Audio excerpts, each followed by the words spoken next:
Welcome to another episode of Paranormal, the New Normal. I'm your host, as always, Jeremy, here to try and make this world seem a little more normal, which these days is just impossible. But my guest tonight, I, as everybody on this show knows, I've been saying since the show began back in April that my favorite cryptid of all time is Dogmen. And this guest tonight is a dream guest because I've mentioned their website multiple times on this show as my proof that these things exist. So, my guest tonight is D.A. Roberts from the North American Dogman Project. How you doing today, D.A.? I'm doing good. Thanks for having me on. Not a problem. It's as I just said in the intro, it is my absolute pleasure to have you on, and I am proud I finally have someone from this group on because I've been meaning to reach out to you guys for a long time, and then randomly on Facebook I see you pop up one day, and I'm like, oh yes, thank you.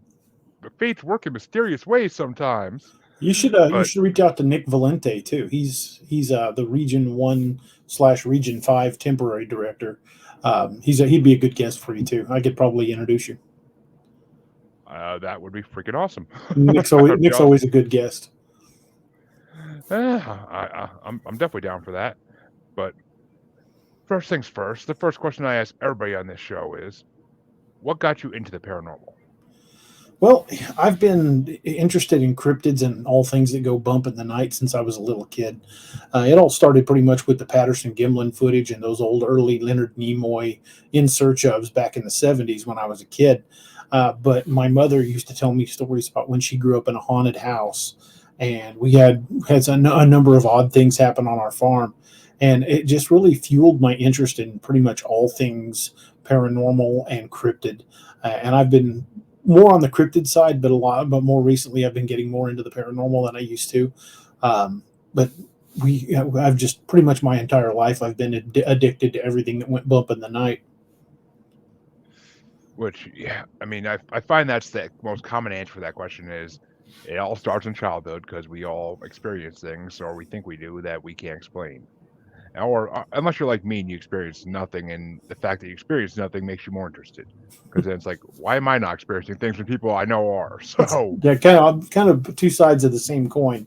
One or the other will get you interested in this field. exactly.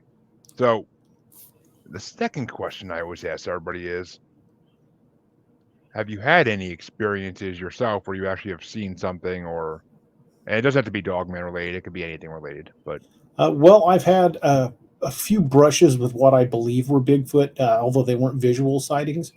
But considering where I was and certain factors involved, there's really nothing else it could have been. But I do have a direct Dogman sighting, and I believe we captured one on video. interesting. It's funny. We do on my other paranormal show, Global Strangeness, which is a discussion show. We just did Dogman 2 weeks ago Nice. because it was my choice, and I've been dying to get Dogman in that show for a while now. But and we do it live on Twitch, and we actually brought up the NADP site and showed that encounter map, Nice. and we actually read off an encounter from Alberta, Canada, I think it was. There's a lot of sightings on there, and oddly enough, the majority of them are in the Midwest. Not, I mean, honestly, that's not too surprising because the Midwest is always where well, the Midwest and the South, and I also heard Pennsylvania in the Mhm. North. That's the only part of the Northeast I really heard is that's Maine's been a Northwest. hot spot of late as well too. Oh man, I'm a I'm a manager for a company, and I'm a district. My district is in Maine. Don't tell me that. I'm gonna be spending some nights there eventually. You should look up the Which Palmyra, Maine incident. It's a terrifying dogman encounter. I have a rep that works there, so that's interesting. I definitely will look that Yeah, up. it's supposedly active even now. Well, these things just don't disappear. I don't think so. Mm. So that makes sense. Hello, Facebook user. I'm CL. I'm guessing, but we'll see. But all right. So, well, first things first. Any other experiences you wanted to bring up, Uh, possibly, or Well, about just a little over a year ago, July 2021, Nick Valente and I were in Land Between the Lakes, political recreation area on the Kentucky-Tennessee border. I got there before him. I was there for a couple of days before he was, but we hooked up and were pretty much driving all the back roads and checking out the campgrounds and looking for the site where the alleged incident that involved the murder of a family of four by a dog man. We were looking for that particular spot. But while we were driving on one of the side roads leading from DeMumbers Bay toward the main road through LBL, which is called the Trace, we were maybe a mile from LBL, not from LBL, from DeMumbers Bay, heading back toward the main road. And I was watching the side of the road, and I saw a dark shape uh, leaning with its hand against the tree. And the reason I saw it was it moved its head watching us go. I saw the movement. And when I saw it, I started hitting Nick in the shoulder. I'm like, "Hey, look!" And we were only doing like 2-3 miles an hour. We were just kind of creeping, looking for other like campgrounds back in the woods. And he slammed on the brakes and looked, and I saw it for probably between 10 and 15 seconds, maybe a little longer, because when you're in that heat of that moment, time seems to dilate. So it could have been longer, but to me, I think it was like 10 to 15 seconds. And Nick saw it for around 10. He didn't see it for the first few seconds, but it was a large black figure. It was about 6.5, maybe 7 feet tall. It wasn't huge, built lean. And when it had the head like a kind of a cross between a wolf and a German Shepherd, but the snout seemed to be a little blunter. I couldn't see the eyes because it was kind of silhouetted in the morning light. And when it realized we were looking at it, it took off toward a ravine, which was about 50 yards behind, well, maybe 30 yards behind it. But it had this weird kind of bounding stride. It kind of went side, side, side, and then it was down in that ravine. And it was quick. It was really quick. Completely black, had the hawk legs, or what they refer to as digitigrade feet, and a black tail. The creature was completely black. Of course, we jumped out of the vehicle and went trucking over there, and the leaf litter was so thick you couldn't get any tracks, but you could see where the leaf litter had been disturbed when it took off. And we went right to the tree, and I could easily reach the spot where its hand was. So that's how I gauged. I'm just shy of 6 feet tall, and it was just a little over my head. So I'm thinking between 6.5 and 7 feet tall. But it was incredibly fast. Once it realized we were looking at it, it was gone in just a matter of seconds. Oh yeah, I mean, I believe at least that they have to be somewhat intelligent, like Bigfoots. Oh, I think so. I They're think they're not going to stick very around. intelligent. But good question here, actually. Billy Dank asked, "Would you be more concerned with a face-to-face dogman or Bigfoot encounter?" Depends on the type of Bigfoot. If it's just your standard Patterson Gimlin, I would be far more concerned about the Dogman. If it's a Gugway, that's a whole other matter. Gugways, I think, are probably the worst thing you can encounter in the woods, short of a Wendigo. So I think I would be, if it was a Gugway, I'd be more concerned about it. But just your Patterson Gimlin, most commonly seen type of Bigfoot, I think that one would be far less aggressive than a Dogman, because 90% of the encounters you take from people when they describe seeing a Dogman, they use one of two words. They use demonic or hellish. These things are large predators, and if you've got one in your nose to nose with it, you're probably not coming out on the winning end of that. I can't imagine you would. No, I mean, and hello, Mila. Thank you for joining us. Hi, Mila. Sorry, I had to get a drink of water. My That's throat all gets good. dry. Of course. So, and actually, you brought a couple things up in that statement I want to touch on, but Sure. the first thing we'll definitely hit is, what do you think are the origins of the Dogman? Do you think they've been here since the beginning of time, like the Bigfoot have, or do you think they are demonic entities, like a lot of people believe the Beast of Bray Road is, and the Beast of the Land Between the Lakes? I think these creatures have been around for a long time. Sightings in the area of Land Between the Lakes, and actually it was land before the rivers, before the 1960s, date back to the 1600s when the first French trappers were going through that area. Both Christopher Columbus and Marco Polo documented seeing dog-headed beings on their journeys. The condition is called cynocephaly, basically translated as having the head of a dog. And it's even described all the way back in Roman and Greek mythology. If you look at Anubis in the Egyptian mythology. Anubis had the head of a jackal, but there was a wolf-headed god that's a little lesser known, and I cannot remember how to pronounce his name. It's like Wewewep. Wewewep, I think it's a bunch of W's. Wewewep was the wolf-headed god of the Egyptian underworld, and the similarities are extant down through the centuries. I mean, even in Catholic iconography, Saint Christopher is known as the dog-headed saint. In a lot of Catholic illuminated manuscripts, he is depicted as having the head of a dog. Which actually, it's funny you brought up Anubis because I had a guest on my podcast, I think in like the fourth or fifth episode of my show, and he was in the army, and one of his troop mates saw a statue of Anubis in Egypt when they were over there, and he started freaking out, and he's like, "What's that? What's that?" And they're like, "That's an ancient Egyptian god," and he's like, "I saw that same exact creature in my backyard twice when I was a kid in New Orleans." There are a lot of dogman sightings around New Orleans. Rougarou country, yeah. Mm-hmm. And I mean, which, I mean, so I'm guessing you're of the camp that dogmen are flesh and blood, not flesh and bone, not interdimensional. Well, I've spent almost 20 years in law enforcement, so I look at everything from a physical evidence standpoint. I'm not saying it's not possible that these creatures, they refer to it as the woo, and I don't know who coined that term, but I think it's kind of stupid.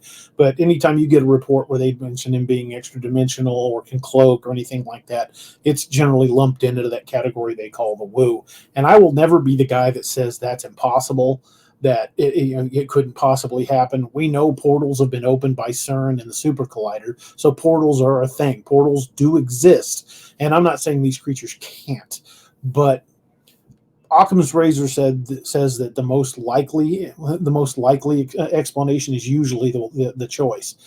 So I think the most likely is that they are surviving megafauna, perhaps even evolutionary descendants from dire wolves. I think they are one of the things that went bump in the night when we were still building fire around caves.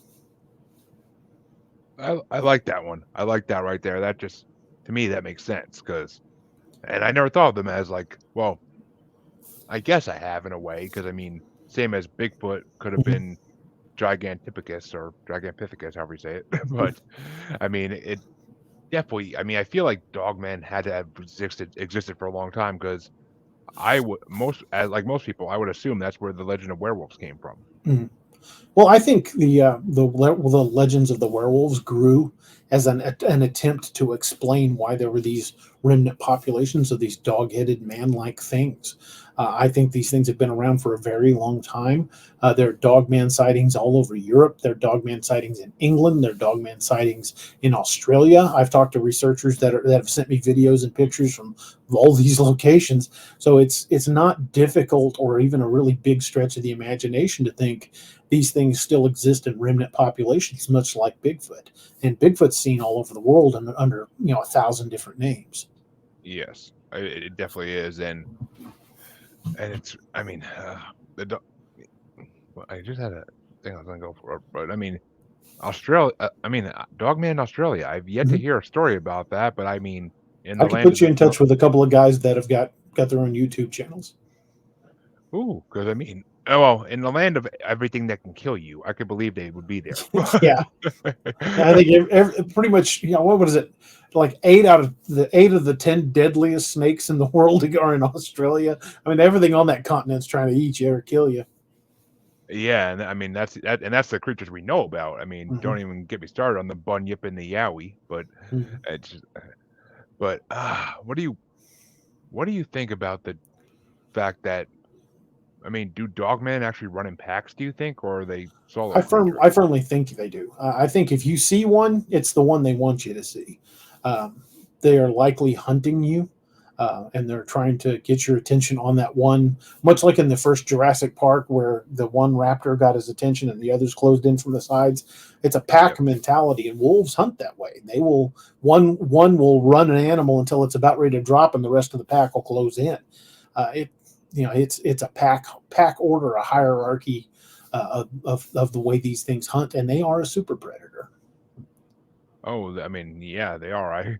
I mean, any dog, any creature that can run 2 feet and 4 feet, like that's just to me is insanely scary. Like, I would I say mean, they're even faster on all fours, but very capable on their hind legs as well.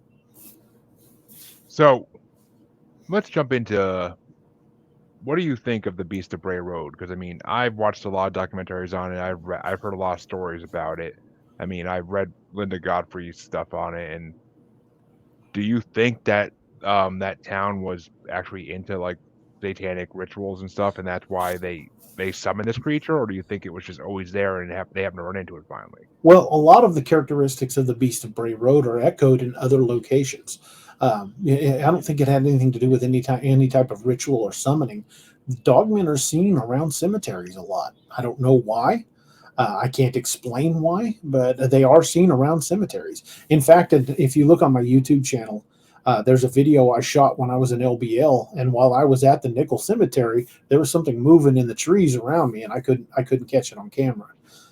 But I was right at a cemetery, and that's where I got quite a bit of activity. So for some reason, these things, I don't know if it's because of the potential for digging up bones or even getting a fresh corpse. I don't know what possible reason they would hang around in a cemetery, but there are a lot of sightings of dogman in or around cemeteries.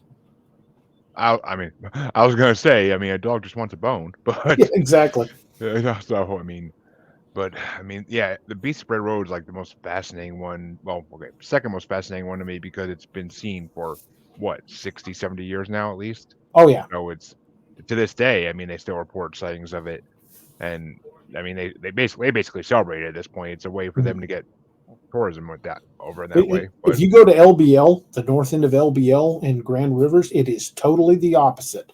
I was kicked out of a bait store for asking about the Beast of LBL. A few other people just claimed they'd never heard the story. And I spoke to a deputy sheriff and identified myself as a retired cop. And he told me straight out, one cop to another, if you know what's good for you, drop it. But 20 miles, no, it's not even 20 miles, like 10 miles away in Paducah, Kentucky, literally people like that just overheard me talking about it. We're like, oh yeah, I've got a story to tell you.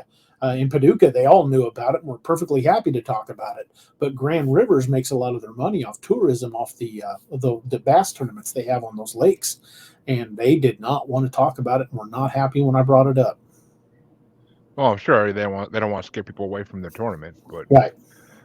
which makes sense. But the most now see the most interesting one to me that I mean I didn't hear about this till after I heard about Beach Spray Road, but the land between the lakes, that whole case, like just has Well, always fascinated me because of how gruesome it is. there's more than one.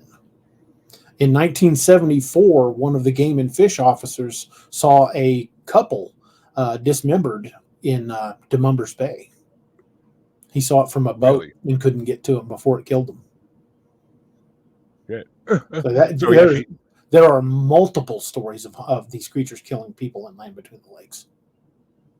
which I mean, and we actually when I was talking about that in our show well 2 weeks ago, we actually brought up a picture of land between the lakes taken from the air, and we all said like, okay, that looks like a perfect place for a bunch of these creatures to live and never be seen because it's so wooded, and they Look could at hide in. Looking at the What? pictures are one thing.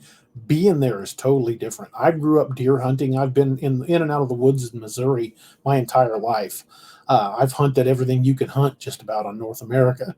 But here's the thing: I have anytime I've ever been out in the woods, you would always see signs of animals. You'd see squirrels, you might see deer, you might see turkey. Outside of LBL on the way in, I would see animals that would like roadkill along the highway. Where we stayed in Grand Rivers, there were deer walking around the campground. There were squirrels and birds and turtles and raccoons and possums. You cross that bridge across the canal into North LBL and nothing. In 4 days and 4 nights running around northern LBL, I didn't see a single animal. Not even roadkill.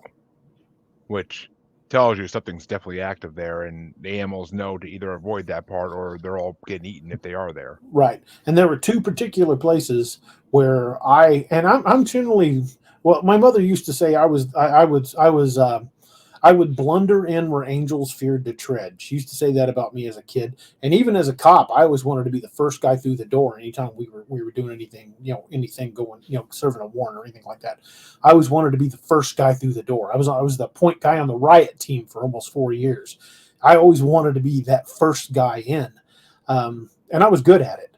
I was the idiot that ran toward danger instead of running away. But there were two places in LBL that freaked me out enough. I packed up my stuff and got out of there. And that was when I was hearing something stalking me at Nickel Cemetery. And then again, when I walked into the woods down by Demumbers Bay. See, you couldn't pay me enough to go in those woods. You couldn't pay me enough because I was alone at both locations.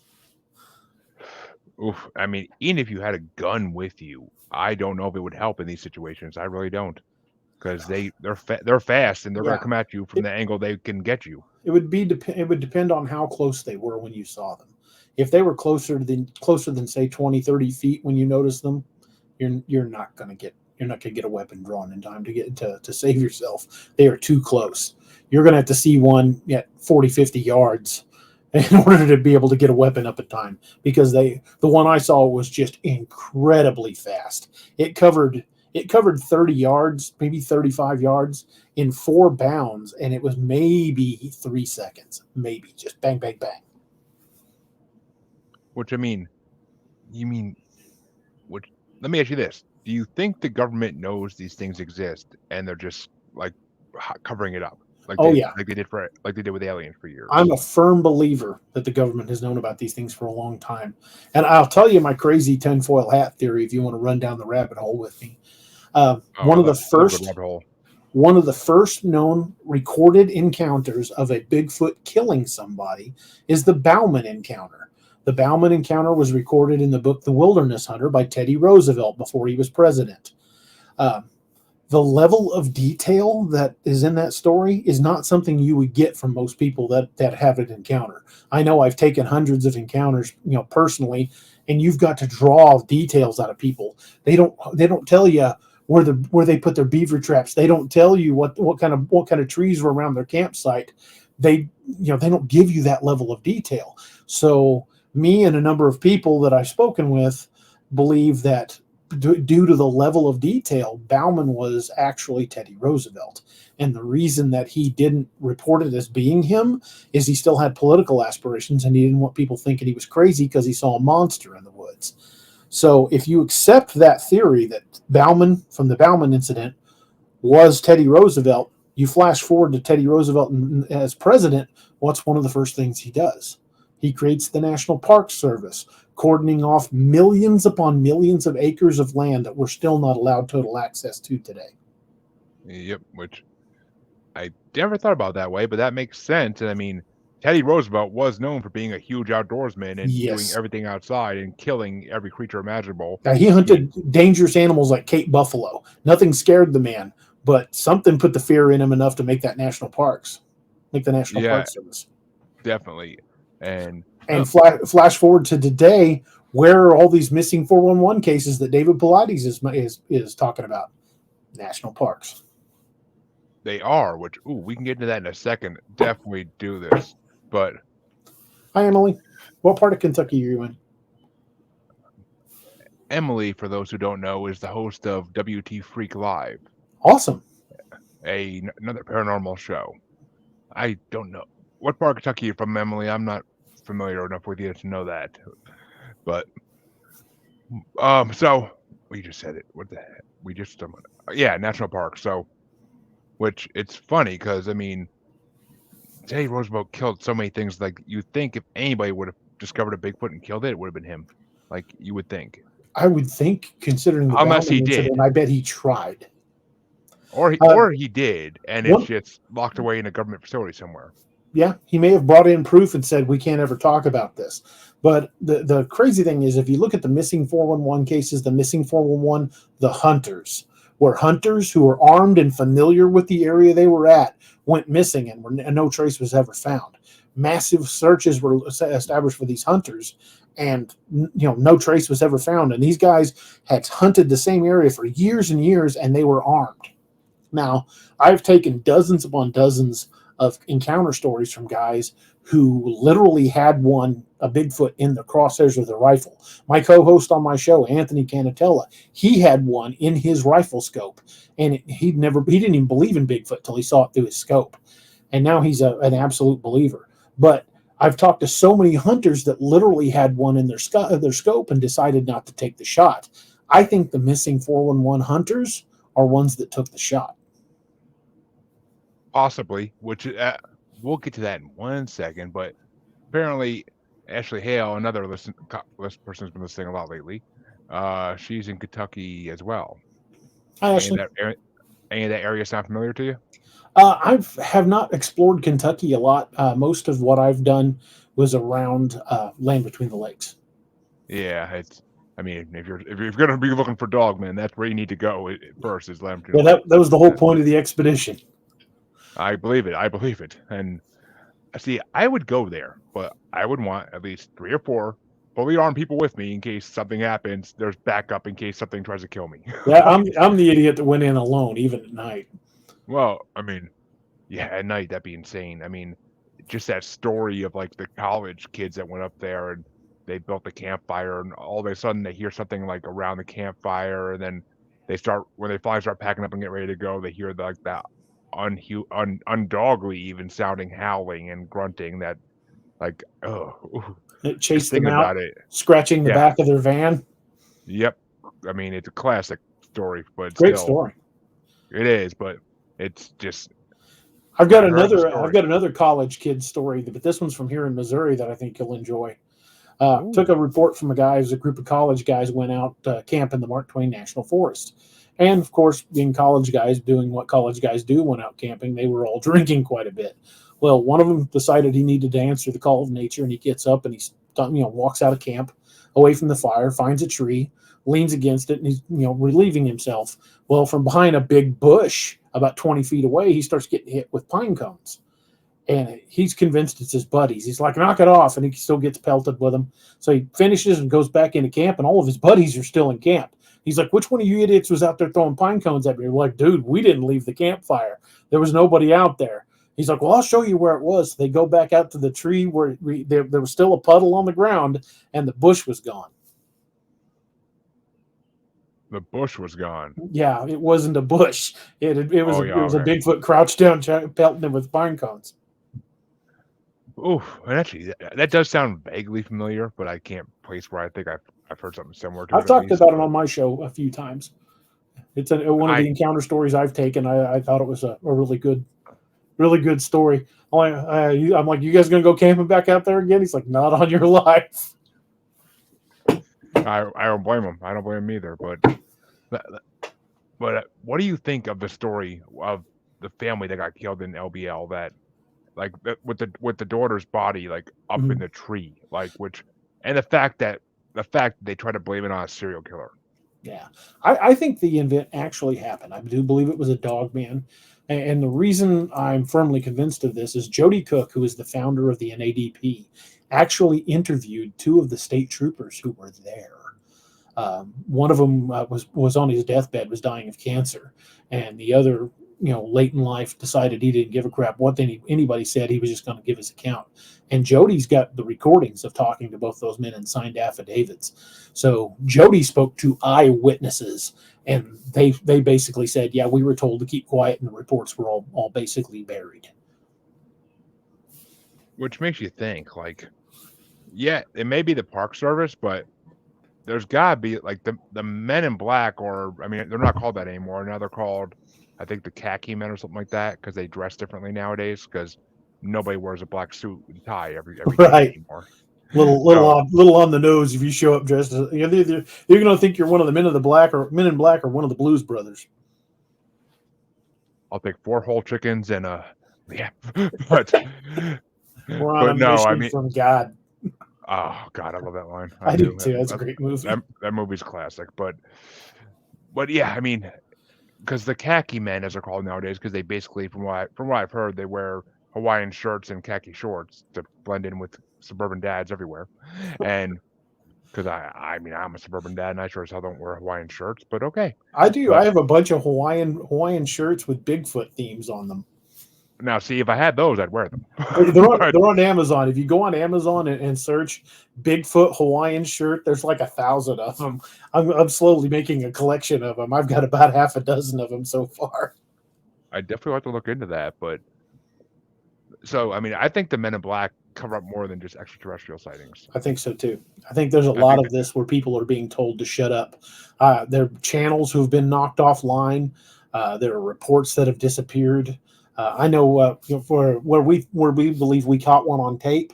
You can see the video on my YouTube channel. It's called the Joe Bald Breakdown video, where we think we captured a dogman on tape, but we didn't set out to do that. I was shooting a promotional video for one of my books called The Lakeview Man, and we were just down there shooting a video in one of the locations on the books. It's an old campground called the Joe Bald Campground down near Kimberling City, Missouri, that the Army Corps of Engineers shut down about 25 years ago. Weird that they would shut down an active campground, especially when one in that such a great area for camping. When I started digging into why they shut it down, I found about at least 8 reports of missing people in and around that campground. So I started gathering information on it, and when I went back to pull those reports to make printout copies of them, they were all gone. Every one of those reports had vanished. You can't find them, which is really bizarre. But we shot that video, got in the car and left. It was me, my best friend Steve, my wife, and his wife, and our wives stayed in my minivan while Steve and I got out and shot this video. And I'd watched the video a bunch of times, and you could see eye shine at a number of places in it. But it's Missouri in the woods; you're going to see a lot of eye shine at night. So I didn't think too much of it. But about a year and a half after we shot the video, we were showing that promo video on a show I used to do called The Nightmare Hunter, and we were showing the video, and one of the guys in the audience, he said, "Hey, I saw something move behind one of those trees." And I'm like, "Nah, I've watched that video 1,000 times. There's nothing in it." He goes, "No, I'm telling you, something moved." So I sent the video to a couple of guys I know, Adam Shepard and Josh Jones. They do video analysis, and what they sent me back was pretty terrifying. You can at one point, excuse me, at one point see something with a wolf-like head leaning out from behind a tree, and you can even see its hand on the tree with the claws. And it's at about 9.5 feet off the ground. It was a big one. No black bears in Missouri that get that big. A 9.5 foot tall black bear would be huge. But on the video, you can see it lean out, and when my flashlight pans past it, it goes back behind the tree. that is so creepy. And that It's a great video.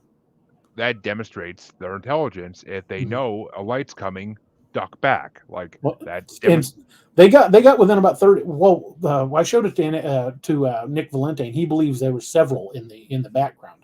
Ones we couldn't see, he said, because of the behavior. But if that was true, they got within 30 yards of us. And Steve and I were both armed, and I don't think we were carrying enough firepower to have stopped one. If it had wanted us, it could have gotten us. Oh yeah, I mean, those things are, I'm sure, would go over anything. Billy says we've camped a few times near Patty Creek near Roby, Missouri, deep in the woods, and felt a presence there for sure. Eerie. Roby is a creepy area. There are a lot of sightings of Bigfoot and Dogman along the Gasconade River, which is very close to there. My brother lives out near, trying to remember the name of the little town. It's out past Falcon, Missouri. It's in the middle of nowhere. But that area is very densely wooded. It's very close to the Mark Twain National Forest. That whole area out there is just pretty creepy. I can imagine. I mean, I am not much of an outdoorsman myself. Never have been. Never want to be. But I like my TV and my games, and my podcasting. But I just, I mean, I would love. I've gone hiking because my wife makes me. And I mean, every time I do, I'm just looking for Bigfoot. That's all I'm doing. Oh, absolutely. But even if you spend a day in the woods and don't see anything but deer, it's still a good day. I mean, I see deer in I see deer in my freaking yard, but other than that, even when I'm in the woods, I see nothing besides occasionally a garter snake running through the grass. But I mean, I've looked in Freetown State Forest in Massachusetts, and I've done some around Leominster State Forest too, like looking for Bigfoot kind of. But I don't go deep enough, I don't think, and I'm okay with that because I don't want to go that deep in the woods. Well, I Like, don't think you necessarily have to go that deep. As researchers go, I guess you could call me a lazy researcher. Some people do, but I don't think walking out into the deep woods, banging on trees and hooting and hollering is going to attract them. You're not going to find anything doing it that way. All you're going to do is push them away. We had Ron Moorhead on my show, and I talked to Ron at length. And when Ron had the Sierra sounds analyzed by a Navy cryptolinguist, they ran it through a computer, and that the calls that they recorded on the Sierra sounds had peaks and valleys both above and below what human voices are capable of producing. So that means that a Bigfoot's vocal range is way beyond anything we can do. So if you're out in the woods trying to do your best Bigfoot call, it's like listening to the London Symphony Orchestra with one headphone. You're not getting the stereo effect. You're not getting the entire picture. So anytime you go out, we don't know what knocking on trees really means. You could be driving them away, and anytime you're hooting and hollering, to us it would be like, you know, again, listening to a stereo song with one headphone. You're just not getting the whole picture. So I think you're wasting your time out there yelling and screaming because it's not going to sound right to them. They're going to know instantly it's not one of their own. I've had the best results just setting a campfire and waiting for them to come to us. In fact, we just did that at an event a couple weeks ago, Fall into the Supernatural. Friday night, we had a bonfire out in the woods fairly late at night. And before we were even really fully set up around the fire, we were already hearing something pacing us in the trees. And at one point during the night when we were talking about Bigfoot, something threw something out of the woods at my wife and another lady. ooh, see, And that was just 2 weeks ago. that's more balls than I'll ever have right there. If you want to go on the I'm woods and telling do you, that I night. have had far better results getting them to come to me because they're innately curious. They want to know what the hell you're doing in their woods, and nothing says, hey, look at me in the dead of night quite like a campfire. Well, yeah, I mean, that's why there's so many stories of people seeing like a silhouette when they're sleeping in their tent at night, like Mm-hmm. after that, and like it's huge. But Right. and it's you just said something I wanted to fucking comment on. But no, I mean, well, you said we were talking earlier about missing 411, Mm-hmm. which let's talk about that for a second because Sure. I brought that up on this show many times when I try to talk about Dogmen because, well, one, I had a guest on a few weeks ago. You may have know him or know of him, Lon Strickler Yeah. from Phantom, Yeah, I know Lon. and like he was like he says most of the Dogman sightings he has in Pennsylvania are all around mines. Which I've had other people on the show who are outdoors people, and they say they've been in these mines in Pennsylvania, and these mines go back further than anybody has ever explored. Like if people want to disappear, they go in these mines and they could live like if you know what you're doing, you could live in there for the rest of your life. Right. Well, So here's the thing: if you take the map, if you Google map of missing 411 clusters, you can bring up an image of a map that has all these little hash marks on it in clusters where the majority of these disappearances have happened.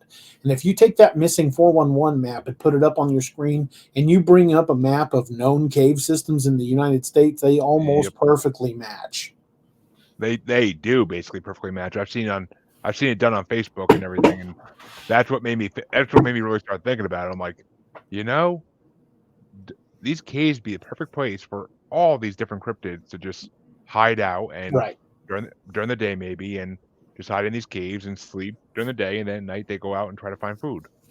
Well, some of these spelunkers that are exploring like Mammoth Cave and some of these deeper cave systems, it's not an easy process. People think going into a cave is just you go in with a flashlight and a thermos of water and you're good to go. Some of these caves go back miles and miles. In order for you to get that far back, you've got to plan months in advance and go in and drop off supplies at certain points and have base camps. and just continue to go farther because you're limited to what you can carry in on your back as your supplies for exploring. You've got to have more batteries. You've got to have other light sources. You've got to have all these things to be able to see in these deep, dark cave systems. So exploring deep is a very very difficult process because if you've basically got to, at every checkpoint, you've got to leave more supplies and bring them in and ferry them into these points so you can span out from these points and go deeper into the caves. But I've heard several people say that once they get a couple of days in, they start finding bones. Ooh, which I could believe. Do they Yeah. say what the bones are from, though? From what I report, mostly animal, mostly large Uh, animal, like large ungulates, like elk, deer, even buffalo. which makes you think, because there's no deer, elk, buffalo that's just walking into a cave and Right. walking that far in. It's not happening. I mean, deer, maybe if they're Yeah, curious. deer don't see, in absolute total darkness. They've got to have some sort of ambient light to see by. Even starlight is beneficial. But you get into a cave, if you get very far from the entrance, there is nothing. You cannot see your hand in front of your face. So there's no way they got that deep on their own. I mean, it's just too far to stumble through and hopefully find your way through. Um, it's the odds of something that survives on its eyesight, like any animal on the surface of the planet, being able to go that deep without some sort of adaptation of night vision or the ability to build fire. Going that deep is almost impossible for anything short of, like I said, making these base camps and leaving supplies, unless you're something that's adapted to living under those conditions. Which brings you to my next topic, because I mean, I truly believe that dogmen and maybe even Bigfoot use these caves at different points just as shelters. Why Or not? If highways. they are highways, which because the Native Americans used to go through these cave systems and spend a month walking through one cave side to the other as a spiritual journey type thing. Which, what do you think of the pale crawlers or rakes though that people have been reporting in the last like 10, 15 years? I I know that they people call the rake a creepy pasta, and I don't think it was made up. I know that people are seeing things like that. I think, and this is just my own personal opinion, I think the rake and these pale humanoids are types of Wendigo. Ooh. I think they're related to the Wendigo somehow. And you're not the first person I've heard say that either, but or at least suggest that. But it's interesting because my wife, before we moved in together, she lived in a house in her family house down in the Bridgewater Triangle, Mhm. and she was sitting in the bathroom one night smoking a cigarette, and like she's looking out the window in her backyard, and out of the woods comes this pale crawler looking thing, like a white humanoid, and it just kind of staggered around the backyard, kind of brainless, it seemed, like kind of like unintelligent, just staggering around like for a good 10, 15 minutes, and then just slowly retreated, like and walked back into the woods. Which Yeah, I it was probably looking for something to eat. I mean, the Wendigo is the embodiment of hunger. yeah. It's yeah, the so many Native American tribes have lore on these creatures that date back to long before any European settlers ever came to this continent. So there's got to be more to it than we give credit. The bad thing is we've basically, as a society, it largely ignored Native American lore. And when you dig into some of the legends and talk to the natives, to Native Americans, you find out that there's knowledge of these things, knowledge of Bigfoot creatures, Gugway, Dogman, going back, generations upon generations. And I give those stories so much credibility because that's an oral tradition. It's not just a story somebody made up to make their kids behave. Oh, if you don't be good, the boogeyman's going to get you. These were tales, handed down from generation to generation of what to be careful of and how to avoid it in the woods. Well, I mean, okay, well, one, we don't use boogeyman anymore. We use Pennywise nowadays. Yeah, But Pennywise. We but all float down here. yeah, and my basement has old vents that actually go up right in my kids' room, so I've had fun with that. I've had a lot of fun with that one. Just Also, let a red helium balloon go up the vent.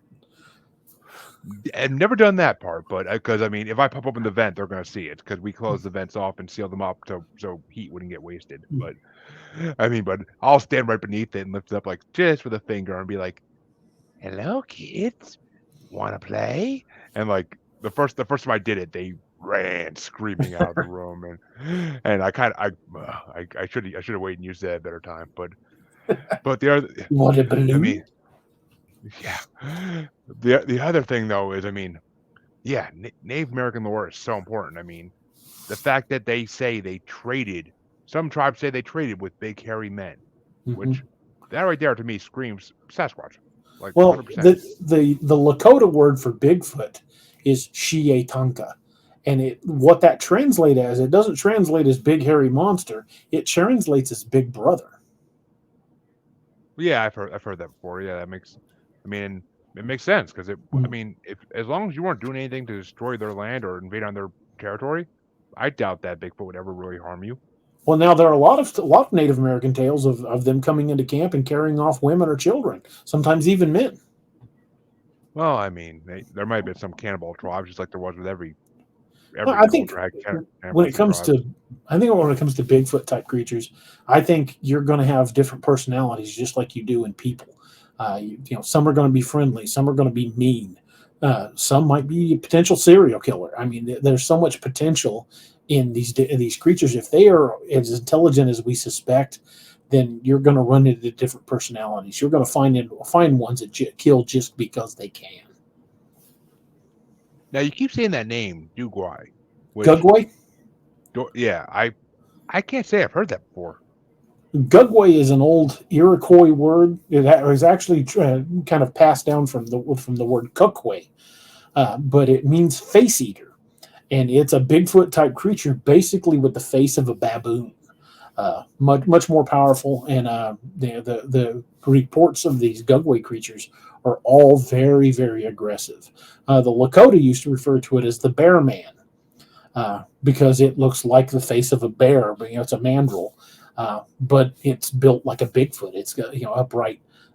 Some accounts say they have 3 toes with claws, others say 5 toes with claws, but they're like Bigfoot's steroided out crazy cousin, because they're the size of a Bigfoot, but extremely more aggressive.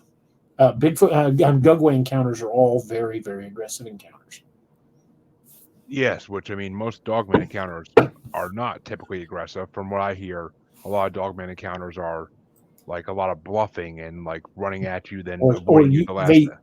they see you and run. Yeah, But there are a lot of aggressive dogman encounters as well.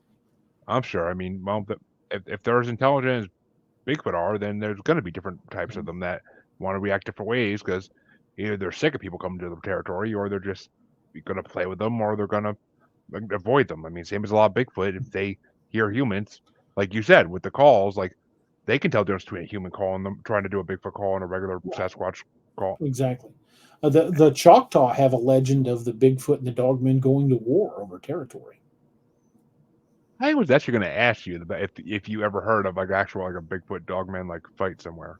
Yeah, there are a lot of accounts of people claiming Bigfoot and Dogmen got into it over territory. There are even a lot of stories that come out of LBL, because the north end of LBL is Dogman encounters and the south end is Bigfoot, and near the middle is where the National Parks Department, for some reason, have reintroduced wood bison and elk.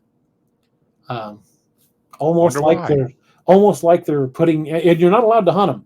Yeah, people aren't allowed to hunt them, but it's almost like they put a large food source in there to try to cut down on the number of people going missing.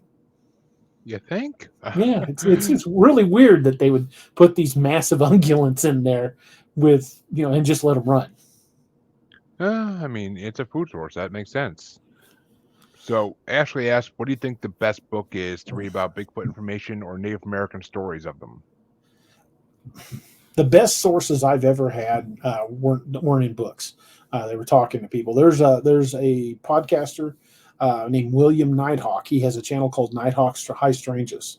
William Nighthawk is a Lakota shaman. That guy is a fountain of knowledge. I love just hanging out and talking to him. Every time he's been on my show, or him and I have just sat down and had a conversation, I learned so much. But there are a lot of good books. There's even some really good documentaries. I would follow the guys from Small Town Monsters because they put a lot of work in their research. I, Um, I actually had Alexander Petikoff on here last night. yeah, he's a great dude, and Eli, that's on there. He actually narrated one of my books. Eli's awesome. But yeah, there are a lot of good books out there, and there are a lot of books that are just kind of, you know, half-assing it. And I'm not going to call anybody out by name. My books, I've got 27 books in print, but they're fiction.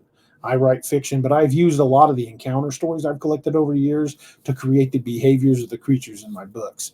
I write fiction because it's what I enjoy. I'm a horror nut. But my research is legit. I don't research just because I think it's fun. I'm really drawn to digging into these creatures.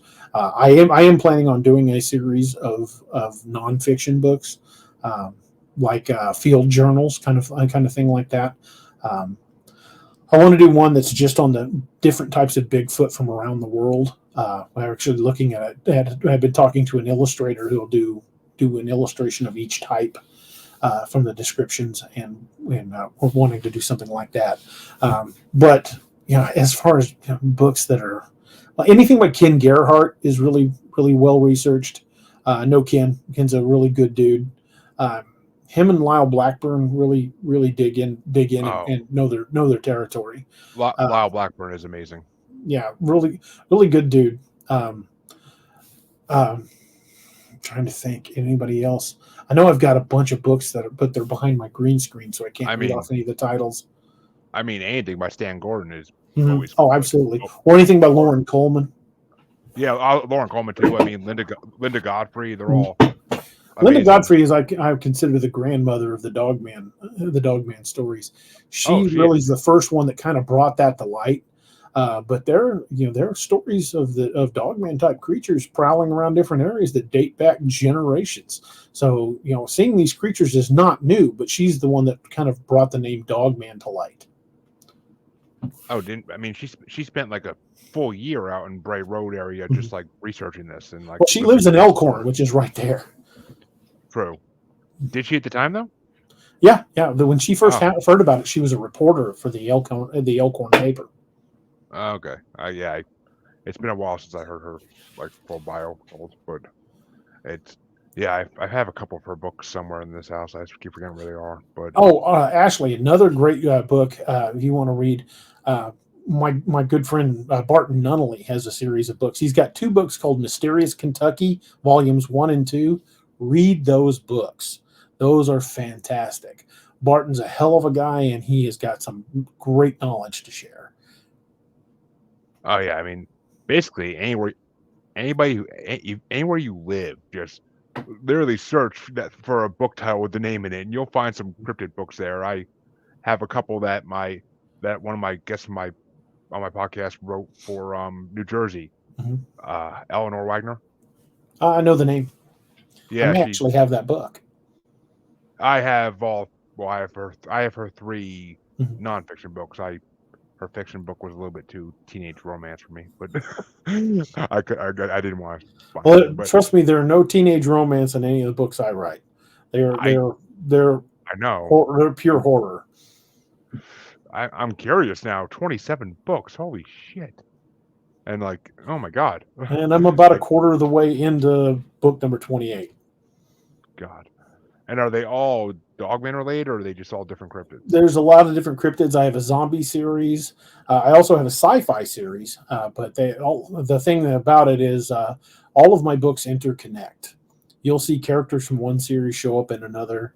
And if you and what I wanted to do is I wanted to create a much larger universe. So all of these series interconnect, and if you read them in the right order, it tells a much bigger story. Oh, it's a multiverse. Right. The fans of my work refer to it as the DA verse. And Alan apparently says the Ballman story, Yeah, which I we were talking about that. okay. I was gonna say, I'm like, we talked about that, didn't we? Yeah. Yeah, I believe that was actually Teddy Roosevelt himself. Yeah, which it makes sense because Teddy Roosevelt was a very mysterious man, and Hmm. before he was president, like he was out in the wilderness doing God knows what everywhere. But He was also a very tough individual. I mean, he during a speech there was an assassination attempt, and the man was shot. It and he went kept through giving a speech. it went through his speech and punched into him about 2 inches, and he finished the speech before they took him to the hospital. That's tough. Yeah, I mean, yeah, Teddy Roosevelt was a man that every man should have wanted to been 100 years ago, like Yeah, 100%. I mean, he led the Rough Riders up San Juan Hill. I mean, the dude was a badass. Yeah, and then I mean, well, he became president like he should have been because he deserved to be president at that point. Right. He be, I mean, hell, if he was around nowadays, he would go to every other. He would be fighting with the army in every country. Like he No. would, Oh yeah. He cigar in was. his mouth, he'd be over there. Like, Oh, absolutely. Yeah, he was a man's man for sure. yeah. Which, all right. Well, since you mentioned it, let's talk about the Wendigo for a bit before we wrap it up. Sure. Well, I get this question all the time when I'm talking to other people about it. Do you think the Wendigo and the Skinwalker are related, like the same thing, but just different regions? No, I do not. The Thank you. Wendigo is an embodiment of the spirit of hunger. It's like a curse. The Skinwalker is something totally different. I have a very good friend who is he's Navajo. Oh, sorry about that. Forgot my alarm was supposed to be going off. But I have a friend that is Navajo, and we've discussed the Skinwalker at length. And it is basically a shaman that goes as dark as you can possibly dark, like corrupt their soul dark. And they gain the ability to change shapes. He said they can change into other people, they can change into insects, they can change into birds. The Wendigo is just the Wendigo. They're very separate entities, and if you look into the lore, they're really not much alike, other than the fact that they change form. That's where the What? similarities pretty much begin and end. Yeah, which I mean, thank you. I've had so many people try to tell me like, oh, they're the same thing. There's different regions. I'm like, no, they're not. Like They're if not you even actually look close. into it, no. I mean, but the the Wendigo. I mean, a lot of people try to say that it was just a story that early settlers told to like scare people. Like Now, it's there are not. documented cases of it.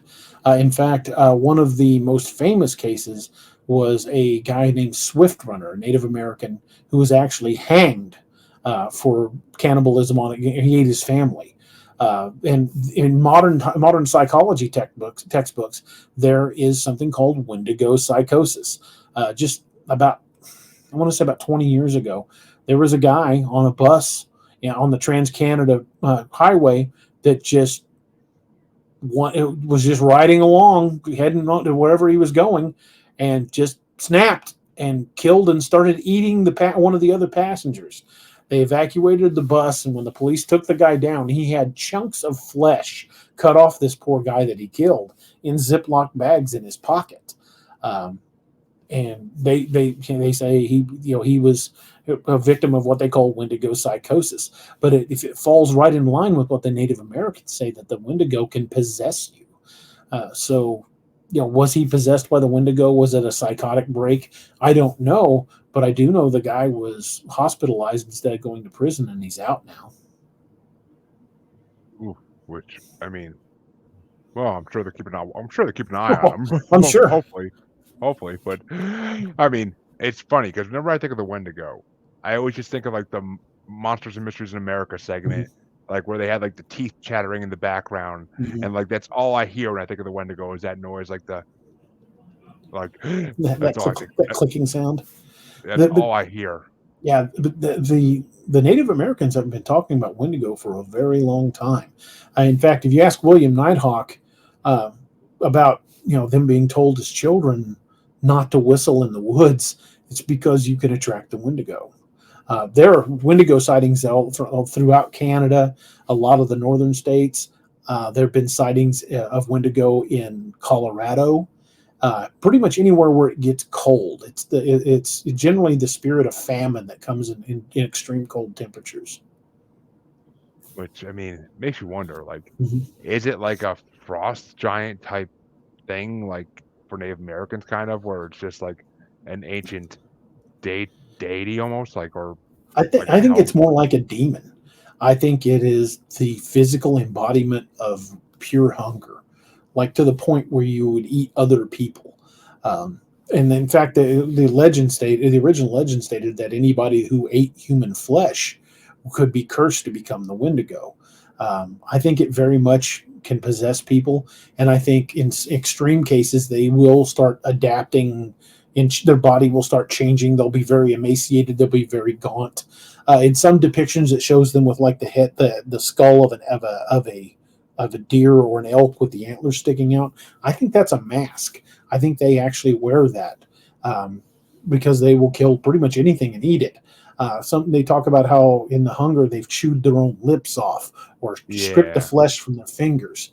Um, these things are very, very dangerous, and I believe that it is a purely metaphysical being. I think it's an ancient demon, the spirit, the embodiment of hunger, and I think it sometimes takes hold of people and doesn't let go. Well, I mean, deities can be demons too, because I mean, True. Hades was a deity. So, but yeah, and Ashley says most older people say don't talk about them, don't acknowledge anything seen, don't whistle woods like you said. So And yeah, if you hear your name called from the woods at night, don't answer it. yeah, that's a big one. Like that's one I always heard. I mean, and That they're uh, able to mimic the voices of people you know.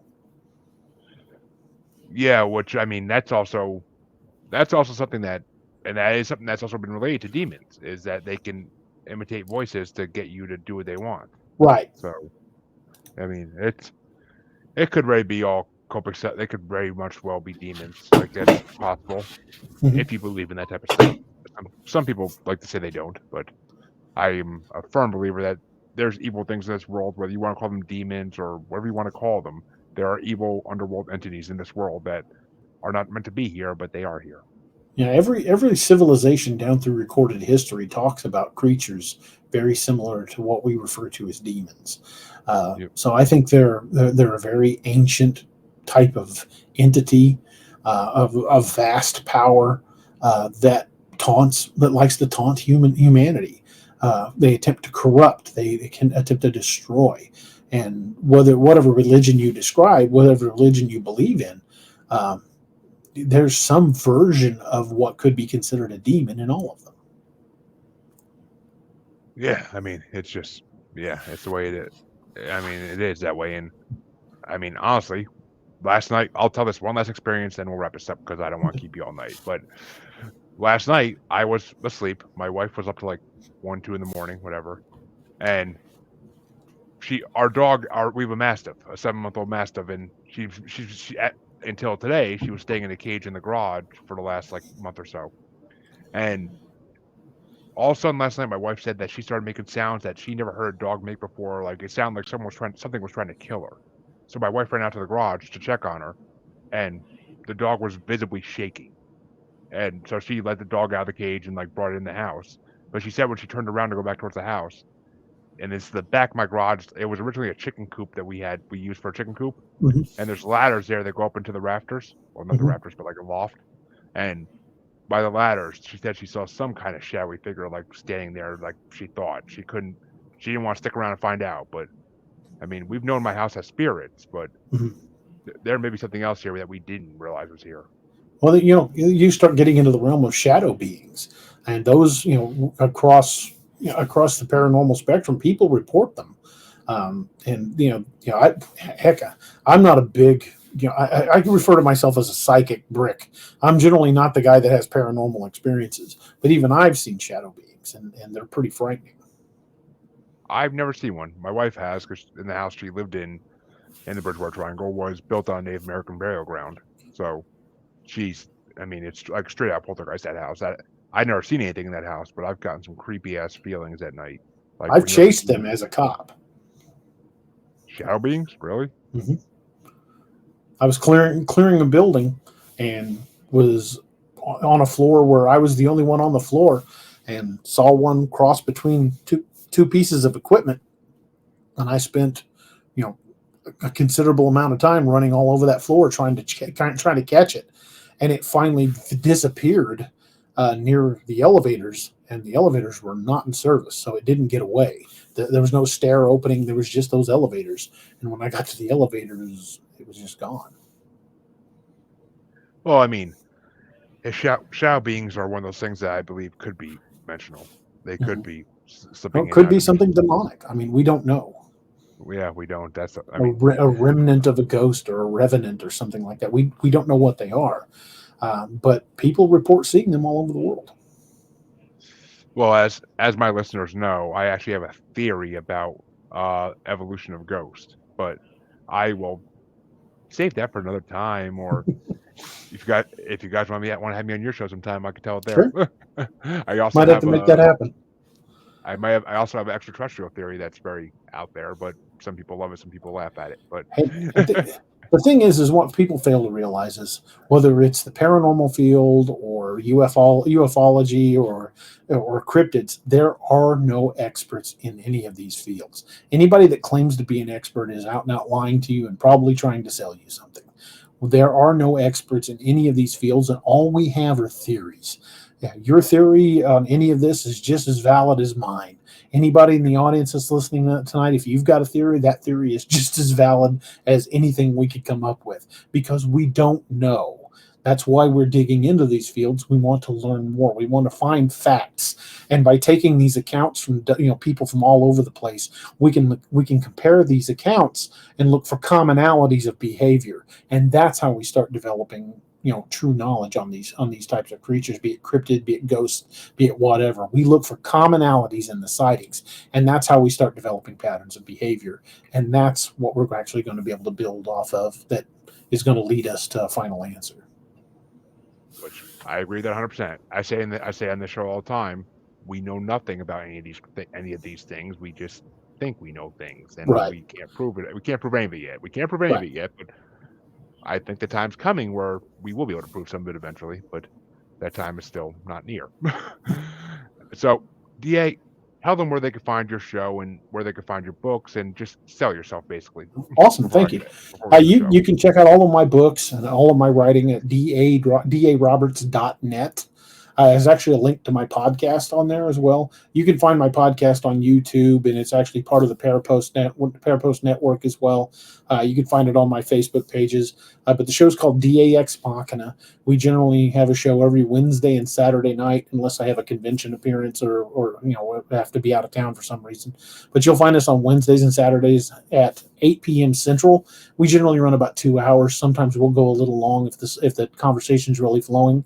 But I've seen some names in your chat that I recognize from mine. So if you guys haven't checked it out, I hope you guys will swing by DAX Machina. You can find that on YouTube at youtube.com/DA Roberts Author. And hope you like, share, and subscribe to the channel, and hope to see you guys in the chat there as well. Go check them out, people. I mean, yeah, and it's Parapost, so it's definitely some of the same watchers, I'm sure, because Parapost has some fans. And I think AJ could pass or forget me on Parapost. But and for all my listeners, you know where you can find me. The outro will follow. Have a good night, everybody. Thank you for watching. I will be back on, I believe, Monday with my next paranormal interview. So I'll be back on Monday. I will see you then. And I want to, of course, thank DA for coming on because it's been an amazing episode, and I can't wait to release this towards the middle of November. Oh, my pleasure, man. Thank you for having me on. No, definitely my pleasure as well. Thank you. Have a good night, everybody.